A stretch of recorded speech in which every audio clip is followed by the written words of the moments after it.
Persoalan sampah makanan di Indonesia ternyata bukan saja disebabkan dari perilaku kita sehari-hari. Persoalan ini menjadi lebih besar dan kompleks, terutama dengan banyaknya para pelaku usaha F&B, restoran, atau bahkan hotel yang memiliki kecenderungan untuk memproduksi makanan setiap harinya.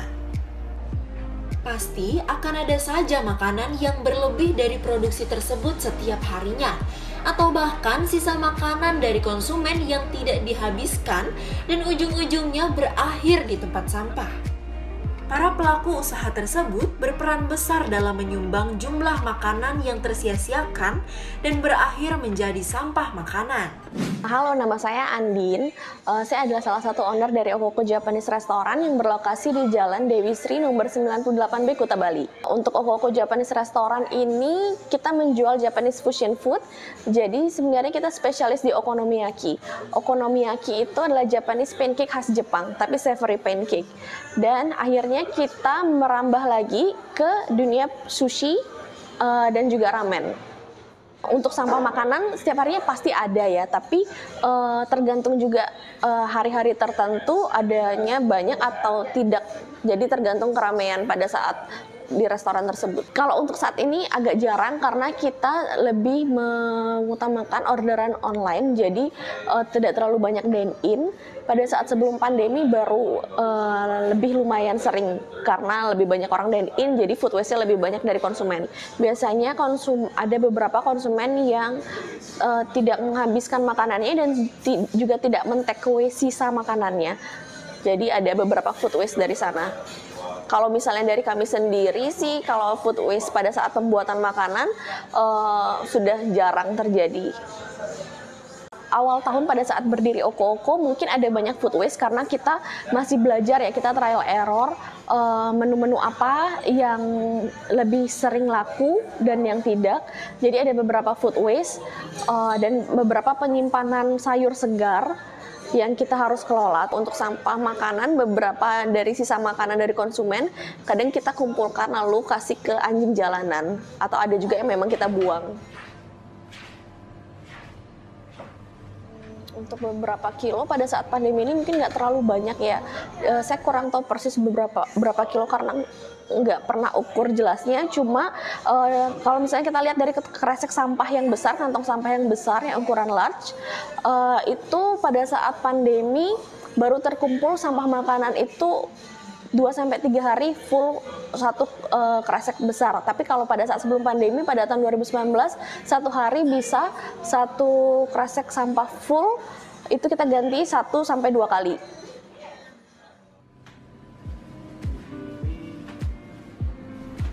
Untuk meminimalisir sampah makanan yang ada di restoran, ternyata Andin selaku owner Oko Indonesia juga turut melakukan beberapa cara tersendiri. Untuk meminimalisirnya, jadi pertama kita karena untuk di awal tahun kita trial error dulu apa aja menu yang kurang laku atau tidak. Jadi kalau misalnya ada yang lebih sering laku, jadi biar turnovernya lebih cepat gitu, kita beli atau stoknya itu akan lebih banyak untuk yang turnovernya lebih tinggi. Jadi kalau misalnya yang kurang laku ya kita otomatis stoknya lebih sedikit agar tidak ada cepat makanan yang expired gitu. Jadi lalu untuk tempat penyimpanannya sendiri lebih di take care kayak gitu. Selain restoran seperti Oko Indonesia, sampah makanan yang menumpuk juga dapat dihasilkan dari bisnis makanan lainnya seperti catering. Salah satu contohnya adalah Arina Catering. Catering yang berada di perumahan Kemang Pratama, Bekasi ini sudah 19 tahun menjalankan bisnis catering ini mulai dari skala kecil seperti melayani catering rumahan dan harian, kemudian prasmanan untuk acara pernikahan dan lainnya.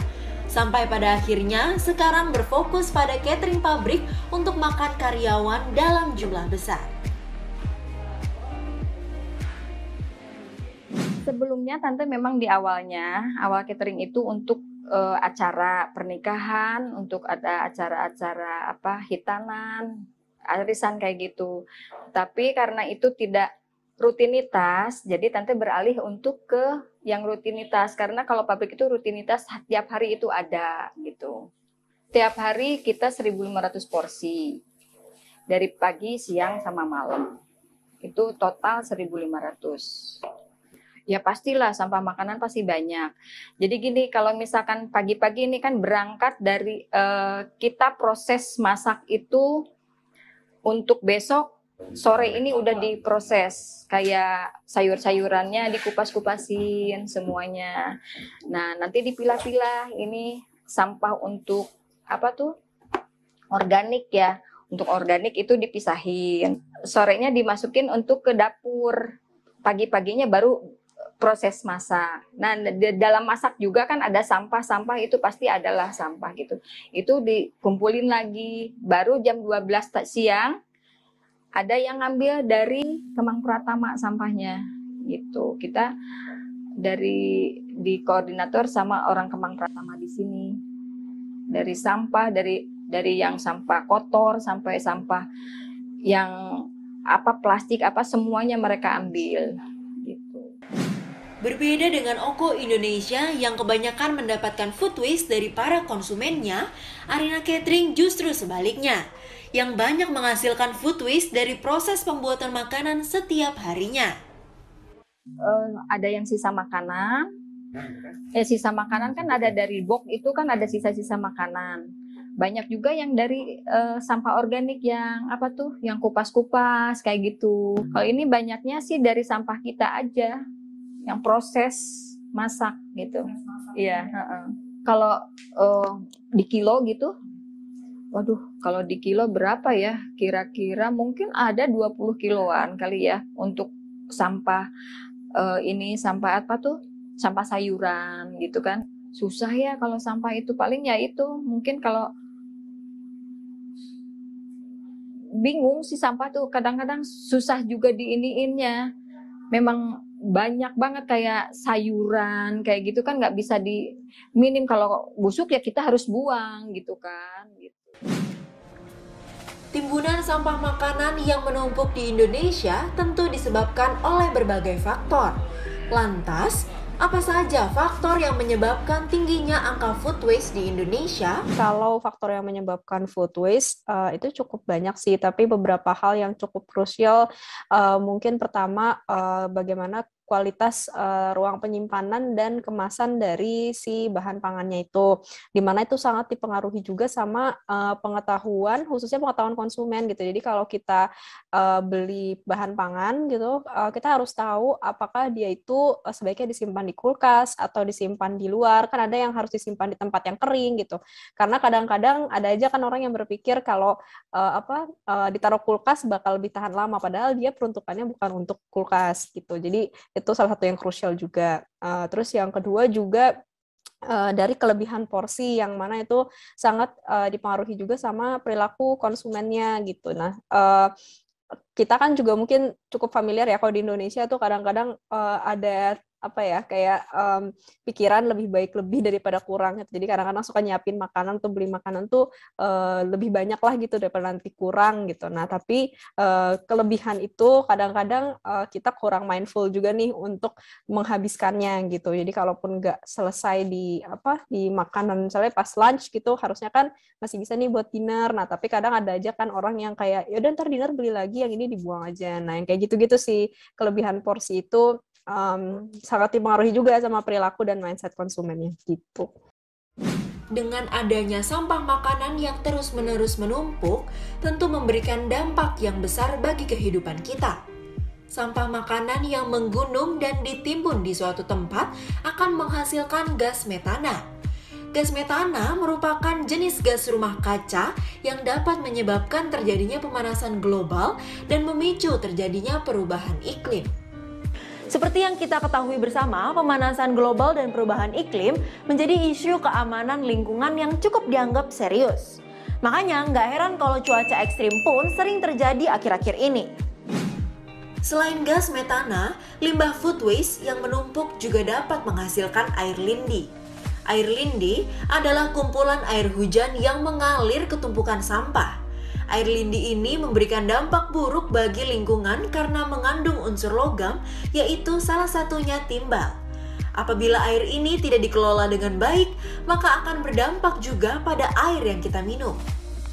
Dan satu lagi, kalau sampah makanan terus menumpuk dan menghasilkan air lindi terus-menerus, bisa-bisa terjadi krisis air bersih dan terjadi masalah baru lagi yang lebih kompleks. Tidak berhenti sampai di situ.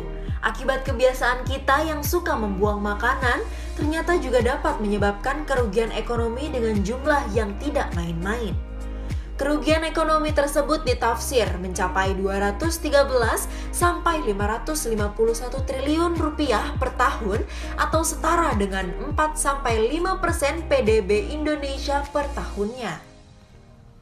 Cukup tinggi gitu ya kerugian ekonominya, karena kan sebenarnya bahan pangan yang wasted itu harusnya bisa dijual gitu kan, harusnya bisa dimakan, dibeli konsumen, tapi mungkin malah jadi hilang gitu, jadi value-nya hilang dan terbuang gitu sih. Dengan adanya sampah makanan yang menumpuk, bukan berarti Indonesia berlimpah stok pangannya. Hal ini justru sebaliknya. Meskipun tidak memberikan dampak secara langsung, namun dapat mengancam ketahanan pangan nasional beberapa tahun ke depan. Ketahanan pangan adalah situasi di mana semua orang memiliki akses fisik dan ekonomi untuk dapat memenuhi kebutuhan makanan yang aman dan bergizi dengan jumlah yang cukup untuk kehidupan yang sehat dan aktif. Kalau ketahanan pangan kita terancam, itu artinya akan terjadi kelangkaan pangan yang dapat mengancam kesejahteraan dan kesehatan hidup manusia. Gimana? Sekarang udah tahu kan kalau food waste memberikan dampak buruk bagi lingkungan, ekonomi, juga ketahanan pangan. Jadi mulai sekarang yuk kita coba untuk hargai makanan sekecil apapun itu. Karena di saat kita masih diberi kesempatan untuk bisa makan enak, ada ratusan bahkan jutaan orang yang sedang kelaparan dan tidak seberuntung kita. Setelah ini, Intan masih akan kembali dan ingin mengajak kalian semua untuk mengenal salah satu organisasi yang bergerak untuk mengurangi sampah makanan di Indonesia. Penasaran seperti apa? Jangan kemana-mana, tetap di Minimalize. Live it less, see what's change. Gitu ya, tapi ternyata bagi seorang anak gitu di kawasan Kumuh di Depok gitu, ketika kami kirimkan roti roti coklat biasa yang mungkin kita sehari-hari kita makan gitu ya, bagi dia itu roti yang jarang sekali dia nikmati gitu. Sampai kotaknya dia buat tidur gitu, sampai kotaknya dia simpen di rumah gitu, karena dia nggak tahu roti merek itu gitu. Sehari yang dia makan mungkin rotinya yang lain gitu, yang bukan yang semewah itu. Saya tuh jadi inget food cycle terus deg gitu ya. Waduh, musim pandemi, nggak ada kawinan, nggak ada acara-acara gede. Ini makanannya dari mana? Gitu ya. Pandemi ini kalau di food cycle semacam blessing in disguise gitu ya kali. Awalnya mungkin menjadi sebuah halangan yang sangat besar bagi kami gitu.